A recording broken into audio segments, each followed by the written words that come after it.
Top quality और consistent performance के लिए सिर्फ सिल्वर पंप नाम याद रखना।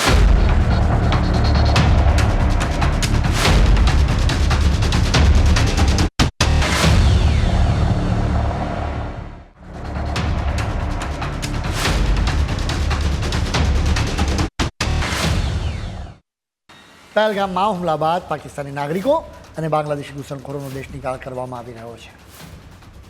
પાકિસ્તાનીઓને ભારત છોડવા માટે આદેશ આપવામાં આવ્યો, જેનો અમલ થઈ રહ્યો છે. ગુરુવારથી જ અત્યાર સુધીમાં 9 ડિપ્લોમેટ્સ અને અધિકારીઓ સહિત 627થી વધારે પાકિસ્તાની નાગરિકોએ ભારત છોડ્યું છે. તેઓ ઓટારી વાઘા બોર્ડર પોઈન્ટથી પાછા પોતાના નરકમાં પહોંચી ગયા છે. સવાલ એ છે કે આટલી મોટી સંખ્યામાં પાકિસ્તાની નાગરિકો આપણા દેશમાં કેવી રીતે આવી ગયા? છત્તીસગઢમાં રહેતા 2 પાકિસ્તાનીઓના કેસથી આ વાત તમને સરસ રીતે સમજાશે. રવિવારે તેમની ધરપકડ કરવામાં આવી હતી. ઇફ્તિખાર શેખ અને અનીસ શેખ મૂળે કરાચીના છે. તેઓ બંને વિઝા પર ભારતમાં આવ્યા હતા. ભારત સરકારે પાકિસ્તાની નાગરિકોના વિઝા રદ કર્યા હતા, જેના પછી બીજા રાજ્યોની જેમ છત્તીસગઢમાં પણ પાકિસ્તાની નાગરિકોને બગાડવા માટે ઝુંબેશ શરૂ થઈ. આ બંને ભારતમાં ગેરકાયદે રહેવા માટે ખોટા દસ્તાવેજો પણ બનાવ્યા હતા. તેમણે વોટર આઈડી કાર્ડ અને બીજા ભારતીય દસ્તાવેજો પણ ખોટી રીતે બનાવ્યા હતા. આ રીતે પાકિસ્તાની નાગરિકો આપણા દેશમાં ગેરકાયદે રહે છે. આ લોકો ભારતના દુશ્મન છે. તેઓ આપણા દેશની સુરક્ષાને પડકારી રહ્યા છે. જે શોર્ટ ટર્મ વિઝા લઈને ભારતમાં આવે છે, એ પછી ગેરકાયદે રહેવા લાગે છે. આપણા દેશના કેટલાક ભ્રષ્ટ અધિકારીઓની મહેરબાનીથી તેમના ગેરકાયદે દસ્તાવેજો પણ તૈયાર થઈ જાય છે. આ પાકિસ્તાનીઓ ISIના એજન્ટ્સ પણ હોઈ શકે છે. ટૂંકા ગાળાના વિઝા પર આવીને પાકિસ્તાનીઓ ભારતમાં જ કાયમ માટે રહી જાય છે. એ સિવાય આ પાકિસ્તાની નાગરિકો નેપાળ અને બાંગ્લાદેશમાંથી પણ ઘૂસણખોરી કરી રહ્યા છે. ભારત સરકારે આવા ઘૂસણખોરોને 26મી એપ્રિલ સુધીમાં ભારત છોડવા માટે આદેશ આપ્યો હતો. હવે જે લોકો હજી નપ્પટ બનીને રહે છે તેમને પકડવામાં આવી રહ્યા છે. આવા લોકોને 3 વર્ષ સુધીની જેલની સજા કે 3 લાખ રૂપિયા સુધીનો દંડ થઈ શકે, અથવા બંને પણ થઈ શકે છે.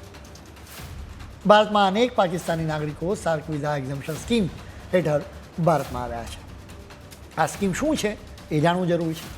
1992માં આ સ્કીમ શરૂ કરવામાં આવી હતી. સાર્ક દેશો માટે આ વિઝા સ્કીમ છે. કદાચ તમને ખ્યાલ હશે કે અફઘાનિસ્તાન, બાંગ્લાદેશ, ભૂતાન, ભારત, માલદીવ, નેપાળ, પાકિસ્તાન અને શ્રીલંકા આ સાર્કમાં સામેલ છે. તેમણે આ વિઝા સ્કીમ નેપાળ, ભૂતાન અને પાકિસ્તાનના લોકોને લાગુ પડતી નથી. માત્ર બહુ થોડી કેટેગરીમાં પાકિસ્તાનના નાગરિકોને ભારતમાં આવવાની છૂટ છે.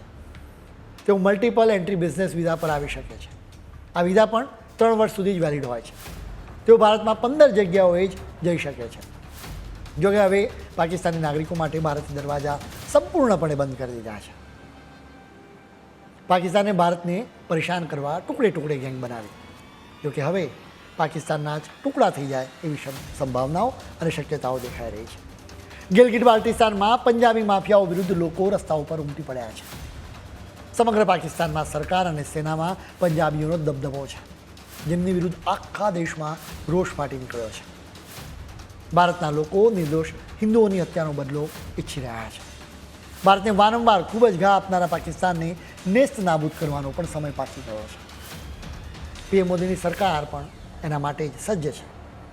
તમે પણ શક્તિશાળી મિલિટરી ઓપરેશનના સાક્ષી બનવા માટે તૈયાર થઈ જજો. ખેર, આજના ફૂલ સ્ટોપમાં આજે આટલું જ. નવા મુદ્દાઓ સાથે કાલે ફરી મળીશું. ત્યાં સુધી મને જ આપશો. નમસ્કાર.